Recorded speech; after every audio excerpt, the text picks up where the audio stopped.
Sizcə işə götürənlər üçün biri də siz, vacib olan nədir? Portfel yoxsa sertifikat? Tələbə ilk öncə ixtisasını bilmədiyi üçün çox şey qaçırır. Sizcə marketinq üzrə təhsil vacibdirmi, yoxsa elə gedib sertifikat almaq və ya hansısa bir təlimə qoşulmaq kifayət eləyir? Praktikasız nəzəriyyə və nəzəriyyəsiz praktika, yəni sabun köpüyü olur. Deyir ki, gəl, sosial mediada bir şeylər paylaş, heç onun adına şey də demir. Deyir ki, Instagramda, Facebookda bir şey paylaş, işimiz yaxşılaşsın. Bu qədər sadə yanaşırlar. Çünki biz izah eləmirik. Tələbə universiteti bitirənə, iş həyatına atılana qədər eyni təfəkkürdə qalırsa, bu artıq tələbənin problemidir. Qarşımıza gələn insanın hansı sertifikata, hansı təhsilə malik olmasından əlavə, hansı vizyona sahib olması önəmlidir. Ümumiyyətlə, marketoloq hansı işləri görür? Çünki LinkedIn-də iş elanlarını görürəm və çoxunda yazılır SMM tələb olunur. SMM-ə videoda çəkdirirlər, montaj eləyir. Sonra qrafik dizayn işi ilə də məşğul olmalıdır. Yəni marketinqə bunların hamısı daxildirmi? Bugünkü qonağımız Bravo Texnologies şirkətinin rəhbəri və idarəetmə və marketinq üzrə ekspert Saday Əlverdiyevdir. Xoş gəlmisiniz Saday müəllim. Salam Nigar, təşəkkür edirəm dəvət üçün. Ümid edirəm suallarım da asandır. Çalışacağam cavab verim. Yəni bacarım. Elə isə vaxt itirmədən iki sualımızla başlayaq. Buyurun. Biz marketinqi necə başa düşürük və əslində marketinq nədir? Nigar, qəşəng sualdır. Məncə aktual sualdır, aydınlaşdırılmalıdır hətta. Belə biraz emosional cavab versəm, tam başa düşmürük deyə bilərəm və yaxud da biraz başa düşürük. Çünki statistika çoxluğa görə götürülür. Mən çoxluğun əsasında deyirəm. Təbii ki, ölkədə bunu yetərincə yaxşı bilən kütlə var.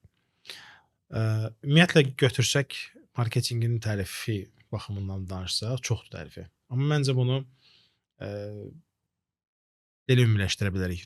Doğru məhsulu doğru zamanda, doğru şəxsə, doğru şəkildə və doğru tərzdə satmaq və ya təqdim etmək bir sənətidir, elmidir, sahəsidir, belə deyə bilərik. Mənim fikrimsə, mən belə mənə qalsa, mən bunu belə adlandıraram. Ümumiyyətlə, marketinq fərqindəlilik və təqdimat sənətidir. Çünki bu ikisini bacarsaz, istənilən məhsulda, istənilən xidmətdə uğur qazanmama şansınız yoxdur. Sadəcə üslubu və yolu, metodu düzgün bilmək lazımdır. Əla, marketinq sahəsində gün-gündən maraq artır və bu günümüzün ixtisasıdır. Sizcə marketinq bizə nə verir? Az öncə bir şey vurğuladıq. Marketinq həm də təqdim etmə metodudur. Siz necə təqdim etsəz, qarşı tərəf o şəkildə qəbul edəcək. Milli mətbəximizdən sevdiyiniz yeməklərdən nəyini götürə bilərik? Aş, dolma, kabab. Az vaxtımızda. Gəlin dolma götürək. Var deyirik dolma. Dolma artıq bir standart deyən kimi həm dad gəlir sizə artıq bir neuromarketinq. Bir də bunun artıq standart bir məbləği var. İstənilən restoranda getsəz biləcəksiniz məbləğini. 3 aşağı 5 yuxarı.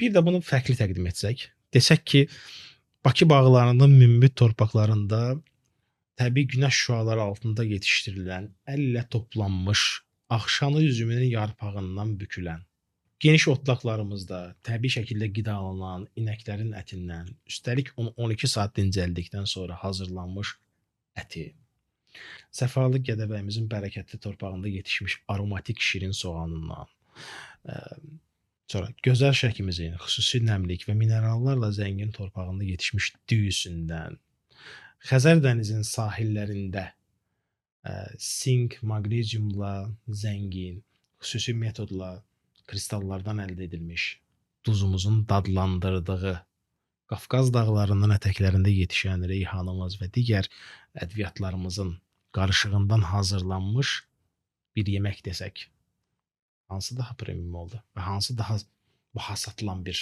səviyyəyə gəldi, çatdı? İkinci. Baxın, marketinq budur. Və fikir verin, hər ifadədə qiymət bir 15% qalxdı. Və nəticədə sizə hazır olan sadəcə dolmanı bir balaca doğru şəkildə təqdim edərək, yalan yoxdur burada, təqdim etmə üslubumuzu dəyişərək daha çox pul qazanmağı hədəfləyirik və əldə edirik. Bugün brendləşən, böyük və kiçik fərq etməz. Xüsusən restoranlarda görürsünüz, insanlar şou eləməyə başlayıblar. Yemək gətir, yeyim, gedim də. Yəni onu kimsə gətirir, kəsən başqadır, duzu dökən başqadır. Niyə? O sadəcə sizin masanıza gəlsə, siz özünüzü o qədər xoşbəxt hiss eləməyəcəksiniz. Yeməkdir, yedim, getdim. Amma orada şou gördünüz deyə ödədiyiniz pul artıq şouya gedir. dolma yeyəndə nəzərə alın. Marketinqi bilməyən tələbə hansı fürsətləri qaçırır? İxtisası marketinq olan, ümumiyyətlə gəlin bu ümumiləşdirək də. Bizim ölkədə bu dəqiqə tələbə çox şey qaçırdır. Tələbə ilk öncə ixtisasını bilmədiyi üçün çox şey qaçırdır. Hələ üstəlik gərək ki, marketinqini bilmir və bu daha çox şey itirir ki, o adam ixtisası marketinqdir. Niyə? Çünki irəliləyən zamanda başa düşürsüz ki, marketinq bizneslər üçün bir növ roadmap deyək, yol xəritəsi və yaxud da bir planlama eləyə biləcək bir beyin ixtisasıdır. Bunun üçün siz buna hazır olmalısınız, sizə hansısa bir öhdəlik verildiyi zaman. Amma ümumi götürəndə məncə tələbələrimizin xətaları çoxdur. Biz də bu xətaları eləmişik və indi çalışırıq ki, onlara məsləhət verək ki, ixtisasınızı öyrənin əzizlərim. Pul qazanım, biznesimi qurum, həyata tez atılım, necə eləyim, populyar olum. Məsələn, bu artıq bəzi sosial şəbəkələrimizi görürsünüz. Artıq orada reyting və istifadə və populyar olma, kontent yaratma yaş məhdudiyyəti deyək, yaxşı yaş səviyyəsi deyək, artıq məktəb səviyyəsinə düşüb. Ümumiyyətlə belə keçmişik. Çox erkəndir bunlar. Siz həyatın hansı dövründə olduğunuzun fərqində varmalısınız və o dövrdə sizdən nə tələb olunursa onu eləməlisiniz. 4 illik bir vaxt verilibsə sizə, bu vaxt ərzində iş həyatına, karyeraya belə atılacaqsınız da, bunun hazırlıq dönəmidir. İxtisasınızı öyrənin, dil biliklərinizi yaxşılaşdırın.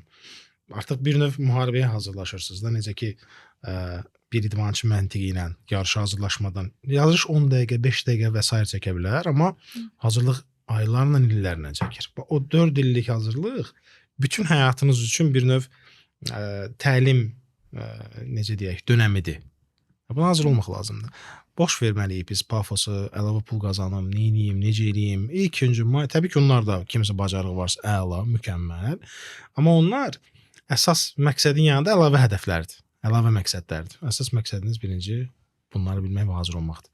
Təbii ki, marketinqi bilməyən adamda, örneğin mən marketinq oxuyurdum və onu bilmirdim. Mən onu 4-cü kursda bilmişəm ki, əslində marketinq nədir?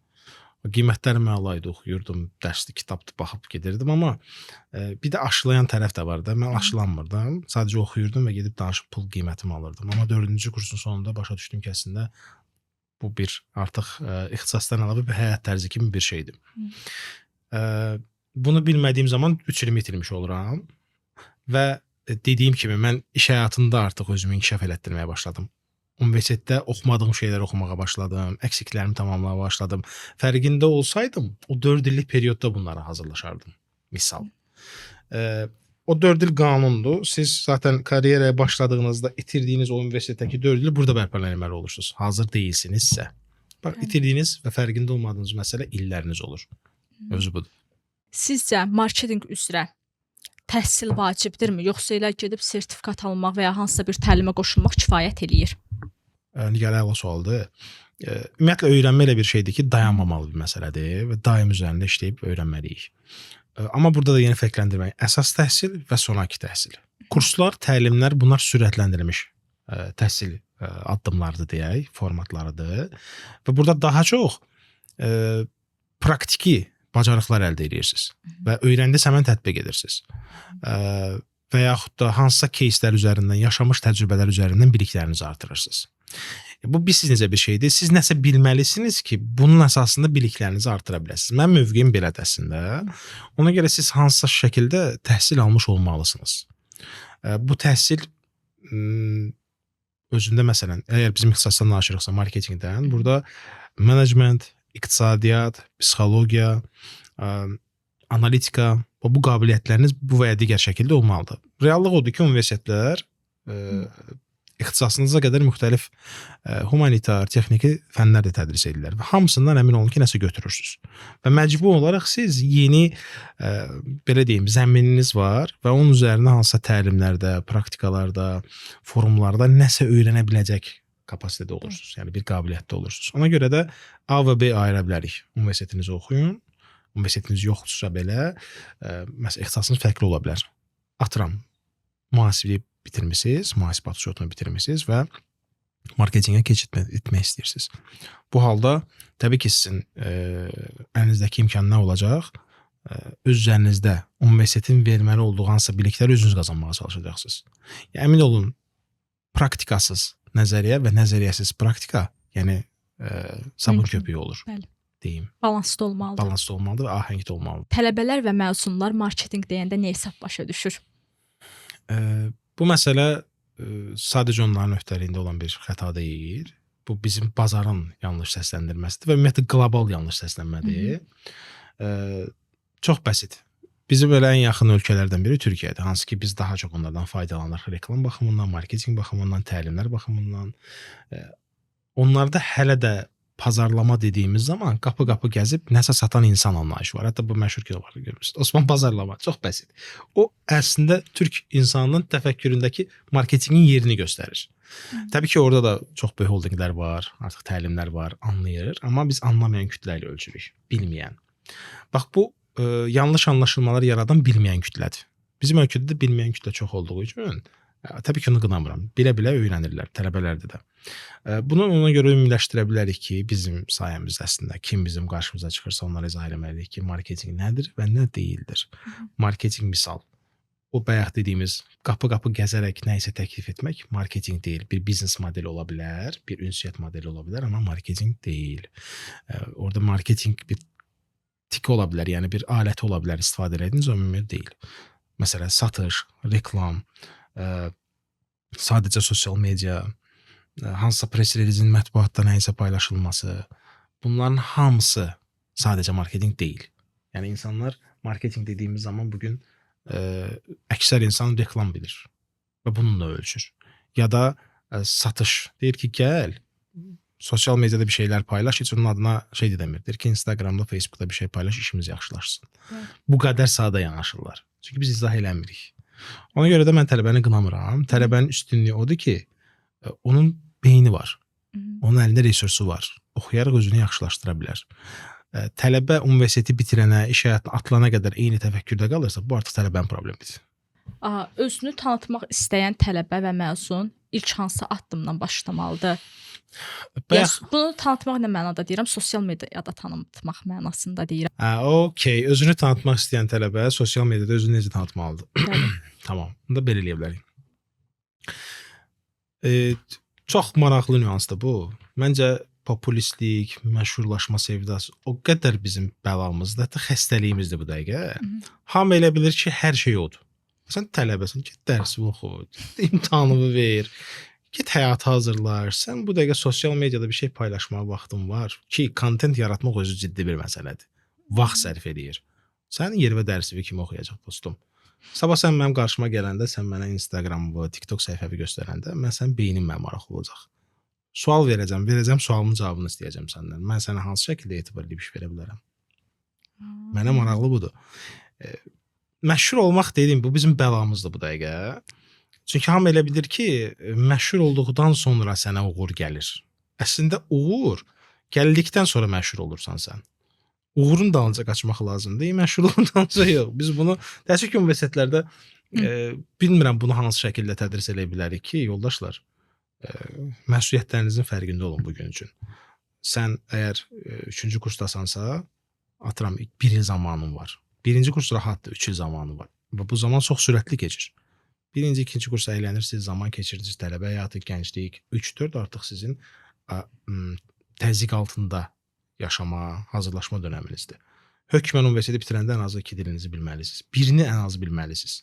Hətta artıq 2-ci dil adını da çəkmirəm. Yəni bu dəqiqə aktuallığını itirir, amma qlobal şəxs olmalısınız siz universiteti bitirəndə. Bizim hədəflərimiz çox kiçikdir deyə tələbələr də bu gün üçün yaşayır. Fikirləşir ki, Azərbaycanda tanındım, burada pul qazandım, bitdi. Olmasa gedəcəm xaricdə, nə bilim, 2-ci, 3-cü hansısa işlərdə işləyə bilərəm, ofis işləri xaric. Bax, bu təfəkkürü biz dəyişməliyik. Niyə qaçırsan dostum? Sən iş həyatına atılman üçün hazır ol, gəl öz ölkəndə və global person kimi formalaş, hansı ki, sənin ixtisasın zaten global ixtisasdır. Standartları eyni, bazar yanaşması eyni, politikası eyni, sadəcə işləyəcən şirkətlərin adı fərqli olacaq. Burada MMC, orada LTD, ged orada işlə. Buna hazır ol, məşhur olmaq istəyirəm. Gedin olun. Mən də əslində elə düşünürdüm ki, yəni tutalım, atıram özümdən ki, mən video editorəm. Mən özümü tanıtmaq üçün səhifə açmalıyım, orada işlərim. Yoxsa mən orada işlərimi əgər paylaşmayacağamsa, məni necə tanıyacaqlar? Bu ayrı mövzudur. Hə? Gəlin Patoka baxaq. Patokda 65 dənə tələbə var. Tamam. Əmin olun ki 65-in də TikToku var, 65-i də nəsə gündə paylaşır. Hansı kimə lazımdır? Məsələn, amma içlərində bunu biznesə çevirən insan ola bilər. Ona hörmətimiz var. Getsin, oxusun, pulunu da qazansın, misal. Ya da sizin кейsinizdə social media mütəxəssisi ola bilər, qrafik dizayn ola bilər, freelance işləyə biləcəyi və kənardan işləyə biləcəyi, part-time işləyə biləcəyi işlərə sahib insanlar istisna da, yəni daşqalıq edilməyək. Onlara hörmətimiz də var ki, halal olsun. Bu yaşda bu qabiliyyətə sahibdir və nəsə eləyir. Gənclər var, danışırıq, forma dəvət edirlər, təlimlər təşkil edirlər. Halaldır, aktivdirlər. Amma ümumiyyətlə hər zaman verilən şərhlər statistika üzərindən verilir ki, və statistika çoxluq üzərindən aparılır. Yəni deyilə bilər ki, misal bu toplum təhsili zəifdir, amma onun içərisində kimsə çox ağıllıdır. O toplumun içərisində yoxdur artıq. 1 var, 30 var. Biz statistikanı 30 üzərindən aparırıq və nəticə çıxarırıq ki, məsələn də hansısa regionun təhsil səviyyəsi universitet qəbuluna görə aşağıdan, amma orada bir nəfər var, çox yüksək bal göstərib. Bu statistika təsir eləmir, məsələn. Onda ayrıca statistikanı götürürük ki, ən uğurlu şəxslər. Yəni qrupdan fərdləşməyə keçməyə başlayırıq. Bizim fərdlərlə işimiz yoxdur. Biz toplu şəkildə baxdığımız üçün mövzu budur. Video editor kimi uğur qazanmısınızsa, tələbə vaxtı təbii ki, işlərinizi paylaşmalısınız ki, bunun üzərindən bir iş əldə edəsiniz. Amma eləmirəm. Amma qazanırsınız, onun pul var yəni. Əvvəldən qazanmısınız. Sizcə işə götürənlər üçün biri də siz, vacib olan nədir? Portfel yoxsa sertifikat? İkisi də önəmlidir. Amma yeri və məkanı çox vacib məsələdir. Misal, bir neçə dəfə səsləndirdiyim bir misal var, bəlkə çoxlar da eşidib. Qlobal brendlər çox uzağa getmək, hansısa içki brendi, geyim brendləri və yaxud da texnologiya brendlərinin CEO-ları, orada HR-lar artıq bunu ölçmürlər. Biz də onu ölçmürük. Yəni biz də belə ölçməliyik əslində. Qarşımıza gələn insanın hansı sertifikata, hansı təhsilə malik olmasından əlavə, hansı vizyona sahib olması önəmlidir. Salam, xoş gəlmisiniz. Bizə nə qatacaqsınız? Bizə nə dəyər verəcəksiniz? Çünki artıq insanlar bizneslərdə şəxslərin dünya görüşünə, bacarıqlarına, nə qatacaqları ilə maraqlanırlar. Və bunda sertifikatlaşdırmaq olmur təəssüf ki. Bunu dialoq əsasında bir müddət sınaq tanıyaraq və yaxud da ilkin vibe sözünün tərcüməsini verə bilməyəcəm, amma ilkin təəssürat olaraq nə əldə etməsi önəmlidir. Heç bir sertifikat olmaya bilər. Heç bir portfeli də olmaya bilər. Hətta elə bir insan ola bilər ki, o sadəcə imkan və fürsət tapa bilməyib özü üçün. O bir növ gün işığına çıxsın. Bizim kimi şəxslərin öhdəliyidir ki, onu araşdırıb baxaq, o insanın qabiliyyəti nədir və onu üzə çıxardıq. Təbii ki, bu bizim həyatımızda da olubmu, fikirləşməliyik, olub elə insanlara rastlaşmışıq, amma hamı elə deyil. Heç də hamı mənim kimi düşünmür. Çünki heç kim zəhmət çəkmək istəmir. Ən böyük problemimiz budur. Amma deyir ki, hazır kadr gəlsin. Yəni baxım, Allah sertifikat, bu 500 manatlıq kursa gedib. Yəqin ki, nəsə bilir. Gəl otur. Əzizim, yəni insanlar bu dəqiqə elə bizim ölkəmizdən yola çıxaraq xaricə gedib təhsil almaq çox rahatlaşıb. Scholarshiplər, təqaüdlər, dövlət dəstəyimiz, hamı hardasa gedib oxuya bilir. Artıq xaricdə təhsil, hansısa sertifikatlara sahib olmaq rəqabət meyarı deyil. Hazırda sizin dünya görüşünüz, qabiliyyətləriniz, soft skillləriniz deyə bilərik bunlara. Yumşaq qabiliyyətləriniz nədir? O da onun bacarıqlarıyla birlikdə ahəngdə olmalıdır. Siz bizə özünüzü satmalısınız. Yəni bu onlar meyar deyil deyə düşünürəm. Ona görə də təbii ki, sertifikatdan, nə bilim, hansısa sübut edici bir vəsaitdən çox beyninizə yığacağınız qabiliyyətlərdən, dünya görüşlərdən, savaddan bu dəqiqə bizə ehtiyacımız odur. Çünki mənim də dəfələrlə təkrar, şəxsən mənə daha əvvəl təcrübələrimdə yaşımın az olduğu üçün CV-mə baxıb, CV-niz parlaqdır, amma həqiqətən bunu eləyə bilərsinizmi? Belə təfəkkürü ilə baxıb, tərəddüd edən adamlar olub. Həmçə biz sizlə var, gedin özünüzə adam tapın. Yəni misal. Onlar o təfəkkür deyil. O adamların təfəkkürü olmalıdır ki, bu adam bunları eləyib, fürsət verək, baxaq, görək necə olacaq. Məsələn, təfəkkürümüz belə olmalıdır.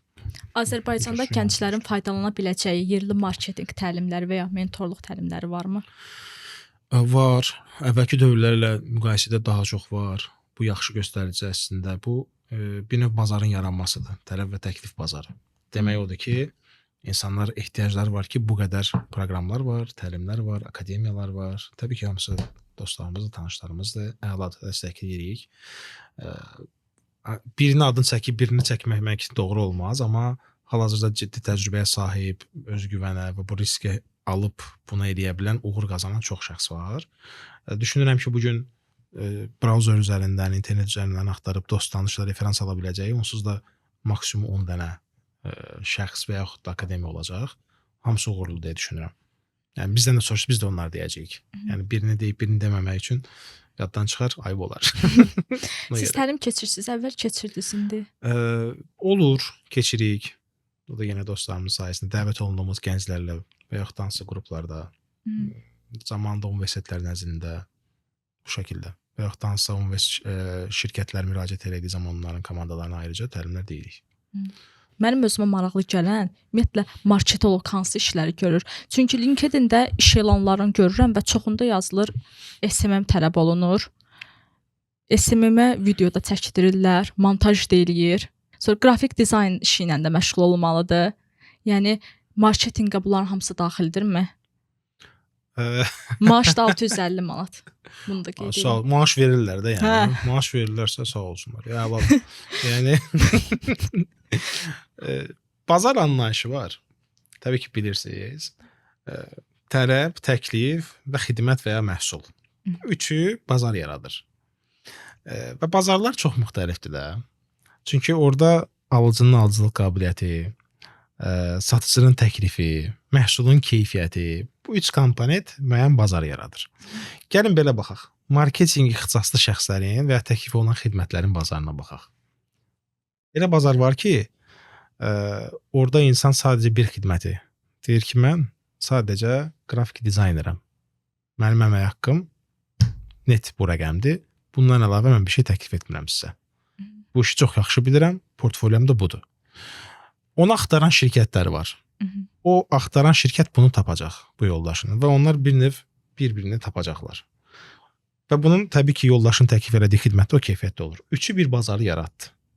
Siz dediyiniz eyni anda 4-5 işi görə bilərəm həvəsi ilə iş görən yoldaşlar və onu axtaran başqa şirkətlər var. Bunlar da ayrıca bazardır. Bunların bir-birinə heç bir dəxli yoxdur. Atıram. Bugün hansısa təbii ki, bu bazarların yaranma səbəbləri var da. Şirkətlərin aşağı büdcəyə işləmək istəkləri, bir nəfərin bir neçə iş özü görüb daha çox pul qazanma niyyəti, keyfiyyətsiz xidmətin və keyfiyyətsiz xidmət təklif edənlə alan tərəflərin mövcudluğu, rəqabət meyarına və hələ onun necə formalaşdığını anlamayan şirkətlərin mövcudluğu. Şəxslər edə bilirlər ki, bir işi sadəcə eləmək yetərlidir. Yox, bir işi yaxşı eləmək lazımdır. O zaman bu yetərli olur. Siz rəqibinizlə müqayisəyə girib daha çox kütlə əldə eləmək istəyirsinizsə, sadəcə sosial mediada bir post paylaşmaqla bu olmur əzizim. Onun yaxşı və keyfiyyətli kontenti olmalıdır. Normal büdcəsi olmalıdır. Yaxşı ona cavab verən, yaxşı keyfiyyətli cavab verən şəxs olmalıdır. O gələn lidi və yaxud da sorğunu satışa çevirən danışıq qabiliyyəti olan, ünsiyyət qabiliyyəti və həvəsi olan şəxs olmalıdır. Gör neçə nəfər var. Siz bunları cəmləyəndə uğur olur. Və bunları eləməyən şəxslər digərlərinin uğurlarına təsadüf deyir. Bəli. Ya əzizim, sən düzmü yoldasan. 10 nəfərin işini bir nəfərə gördürürsən. Və gördürən də narazı olur, görən də narazı olur. Görən də deyir ki, mən bu qədər işləyirəm, niyə mən varlanmamışam? Çünki sən o qədər işi görürsən, doğru eləmirsən. Yenə deyirəm, qınamırıq, hər bazarın öz adamları var, oyunçuları var. Onlar orada xoşbəxtlərsə qalsınlar. Amma o bazarlar necə dəyişir? Oradakı kimsə ayılır. Deyir ki, bir dənə görüm, daha yaxşı bir partnyor tapsam necə olar? Bu yoldaş deyir ki, 5 işi yox, ikisini mükəmməl təqdim etsəm necə olar? Bu necə olarlar? Düşünmə prosesi artıq bir növ növbəti mərhələ bizə yaradır. Deyirik ki, bir dənə yoxlayım. Yoxlayır gök, nə gözəl. 3 dənə şirkətdən aldığım işi 2 xidmət təklif edirik, bir nəfərdən alıram. Bu artıq promotion və inkişafdır. O adam da artıq bir nəfər tapıb 5 işi işlətməyəcək adam tapa bilmədiyi üçün büdcəsini artırır. Və əmin olun ki, büdcə artdıqca, fikir və təfəkkür dəyişdikcə hər şey yaxşılaşır, gözəlləşir. Yenə deyirəm, burada heç kimi qınama şansımız yoxdur. Çünki nəticə etibarilə işi yaradan puldur. Pulu gətirən başdır. Başı formalaşdıran təhsildir. Zəncirvari şəkildə getsək, yenə gedirik çıxırıq, düşünmə tərzi, mental dəyərlər və təhsil önəmlidir. Düşünürəm ki, o şəraiti də yaradanlar bizik. Məhz o işçi kimi gedənlər, əməkdaş kimi gedənlərdir. Düşünürəm ki, razılaşmasalar, bu bazarı formalaşdırmasalar, çünki tamam, siz deyirsiniz, qrafik dizayner getdi, deyir ki, mən bu işi görəcəm də, bundan artığını görməyəcəm. İşə götürən də deyir ki, sənə yaxşı yol, filan kəs var idi, onu çağırım, o hər işi görəcəkdi onsuz da. Bu hallar dünyanın hər yerində var deyə düşünürəm. Təbii ki, az və çox şəkildə. Biz biraz inkişaf etməkdə olan bir kütləmiz var və inkişaf etmiş kütləmiz var və ortada böyük bir fərq var. Ya yaxşı sata bilirik öz xidmətlərimizi, ya da öz xidmətimizi sata bilmirik. Sata bilmədiyimiz üçün əlavə şeylər təklif edirik. Bunu da veririk, bunu da veririk. Amma mənim özüm cavablayaram, nə bilim. Və bu şeylər var ha, 5 işi bir arada görərəm məntiqi. Müxtəlif şirkətləri və startapçıları sadə həllər yaratmağa məcbur edir. Görürsüz, qrafik dizaynerlərin müxtəlif hazır şablonlar üzərindən işləri rahatlayıb. Video editorlərin nisbətən hazır platformalar üzərindən işləri rahatlayıb. Bu rahatlıqlar belə şeylər yaradır. Belə insanları yaradır, gedib bunlar təklif edir əslində. Çünki təklif alan, xidmət alan tərəf çox da başa düşmür bazarı. Siz işçi tərəf, yəni xidmət təklif edən tərəf bazarı körlüyür. Adam gedir deyir ki, buradan sadəcə şablon var, buradan videonu götürəcəm, content ChatGPT sağ olsun, orada bir dənə süni intellektlə şey tapacağam. Çox bəsitləşdirirlər, amma başa düşmürlər ki, orada bir dəyər olmadığı zaman, bir emosional bağlılıq olmadığı zaman, üstündə zəhmət olmayan heç bir şey müştəriyə təsir eləmir. Məsələn, mən bir müştəri olaraq o hazır kontentdən bir şey hiss etmirəmsə, bir şey almıramsa, onun günahı o xidməti görəndədir. Müştəridə deyil. Müştəriyə siz xidmət təklif edən deyə bilərsiniz ki, büdcəni artırmırsınızsa, zaten bazarda çox az insan var. Kimsən itirmir və əvəz edilməz kimsə də yoxdur. Bəli, düzdür. Çox sağ olun Saday müəllim. Gəldiniz. Maraqlı oldu.